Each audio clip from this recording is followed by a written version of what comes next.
Most people are watching the wrong oil shock. They're watching the price on the screen. They're watching the Strait of Hormuz.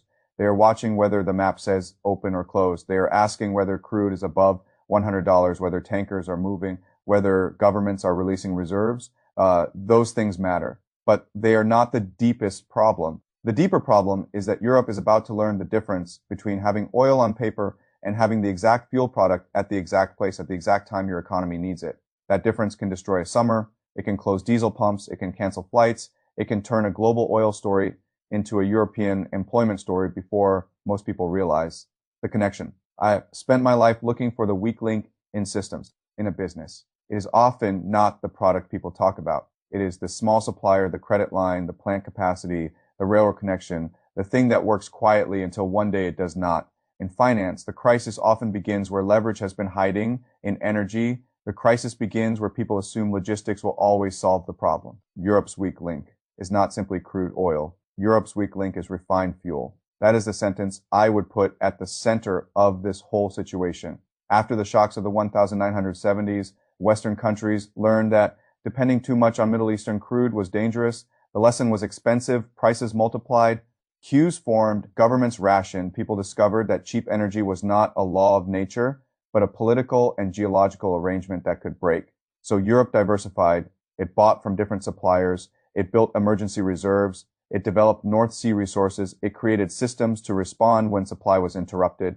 On the old exam, Europe improved its grade, but the exam has changed. Today, S problem is not just whether Europe can find a barrel of crude somewhere else, in many cases. It can. The problem is whether Europe can find enough diesel and jet fuel when the global refining and shipping system is already under stress. That is a much narrower problem, and narrow problems are often the ones that hurt most. Let me explain it simply. The world uses roughly 100 million barrels of oil per Dalton Y. Around 1/5 of that normally moves through the Strait of Hormuz. When that flow is disrupted, the shortage does not hit every kitchen table immediately. Ships are already at sea. Inventories exist. Governments have reserves. Some Gulf producers have pipelines. Saudi Arabia can move some oil west to the Red Sea. The UAE can bypass part of the strait through its own pipeline. But these alternatives do not replace the whole system. They only slow the damage that delay. Is why the first weeks of an oil shock can feel confusing. Prices rise quickly, but shortages arrive unevenly. Asia feels it first because Asia buys most of the oil that passes through Hormuz. Japan depends heavily on the Middle East. South Korea does too. India buys enormous volumes. Poorer Asian economies get hit harder because they have fewer reserves and more exposure to spot prices. Then the shock moves outward. Australia becomes a warning because it does not need to import all its crude from the Gulf to be hurt by the Gulf. It imports refined products from countries that depend on the Gulf. When those countries protect their own supply, Australia discovers that indirect dependency can be just as dangerous as direct dependency. Europe is next for a similar reason. The comfortable statistic is that Europe's direct crude import dependence on the Gulf has fallen dramatically down to a small share compared with Asia. That makes Europe sound safe, but that number hides the product gap. Europe still consumes enormous volumes of diesel and jet fuel. Europe does not refine enough of those products for itself. Europe fills that gap with imports from the Gulf and from countries like India, which itself depends heavily on Middle Eastern crude. So when the Gulf is disrupted, Europe may not immediately run out of crude. It may run short of the fuels that matter to daily economic life. There is a big difference. If crude is expensive, a government can say the market is tight. If jet fuel is short, an airline cancels flights. If diesel is short, trucks do not move normally. If trucks do not move normally, stores, factories, farms, and construction sites all feel it. That is when an energy chart becomes an ordinary person's problem. The summer makes it worse. Europe in summer is not just an economic region. It is a tourism machine. Planes bring people into Spain, Italy, Greece, Portugal, France, and beyond. Those travelers fill hotels, restaurants, local transport, airports, shops, and seasonal jobs. The southern economies depend heavily on that flow, and many of them do not have the fiscal strength of Northern Europe to absorb a bad season easily. If jet fuel becomes scarce or expensive enough that airlines cut schedules, the first casualty is not just the airline. The damage spreads through every business that built its year around people arriving by air. That is why this oil shock could hit Europe differently from Asia. Asia feels the crude supply problem more directly. Europe may feel the refined product problem more sharply. The map says Europe is diversified. The airport schedule may tell a different story. The same is true for diesel. It is not glamorous. But diesel is the muscle of the economy. It moves freight. It powers equipment, it supports agriculture, it keeps delivery networks working.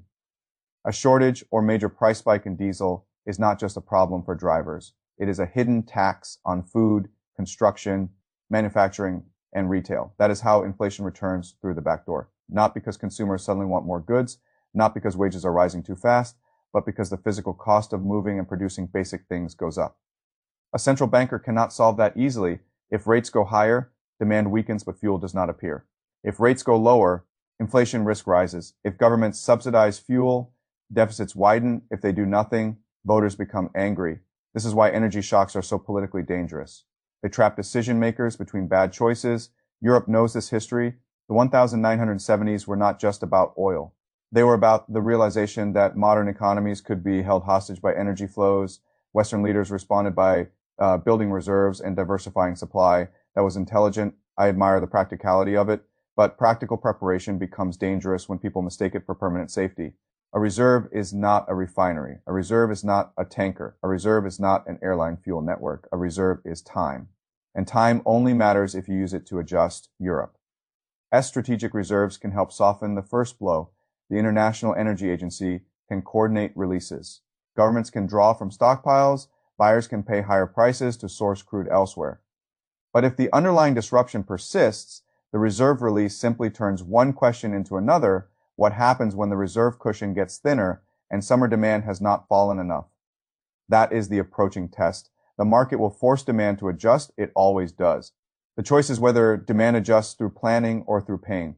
Planning means governments and companies act early. Airlines reduce marginal routes before chaos. Fuel is allocated intelligently.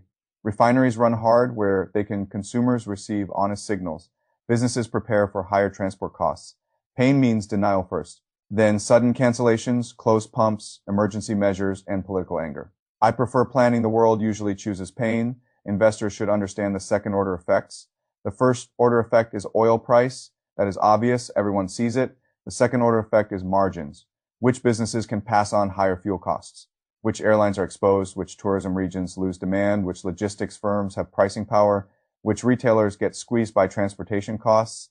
Which governments will have to subsidize households again? And what does that do to bond markets? The best businesses can endure stress because they have strong balance sheets, essential demand, and pricing power. The weak ones depend on the kindness of cheap energy and cheap money. When both disappear, the business model is revealed. That is always how stress works. A good tide makes everyone look competent. A low tide shows who built properly. Europe is not doomed. That would be too simple and too dramatic. Europe has wealth, infrastructure, reserves, allies, and the ability to adapt, but Europe is not immune either. That is the important point. A rich region can still be fragile in the wrong place. The fragile place is not the same as it was 50 years ago. In the old crisis, the question was, can Europe get crude? In this crisis, the question is, can Europe get the right fuel products fast enough at prices its airlines, truckers, consumers, and governments can absorb?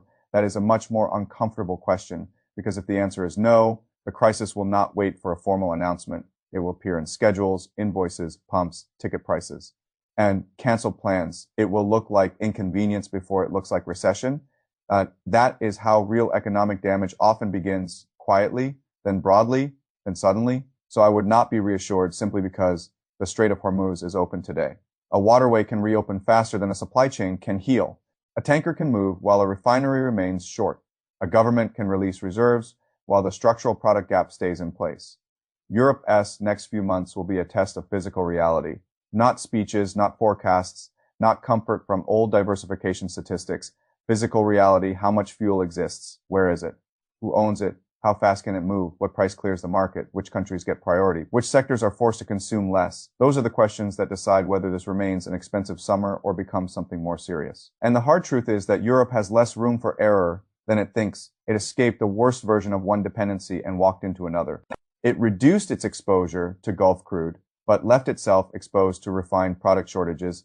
It kept reserves, but reserves buy time. It built a green transition, but the present economy still burns fuel every day. That does not mean panic. Panic is never a strategy. It means attention. The oil shock is not finished when the headline says the strait is open. It is finished when the fuel products Europe actually uses are available, affordable, and reliably moving again. Until then, the shock is still traveling through the system, and if history teaches anything, it is this The bill for energy complacency always arrives late and then all at once.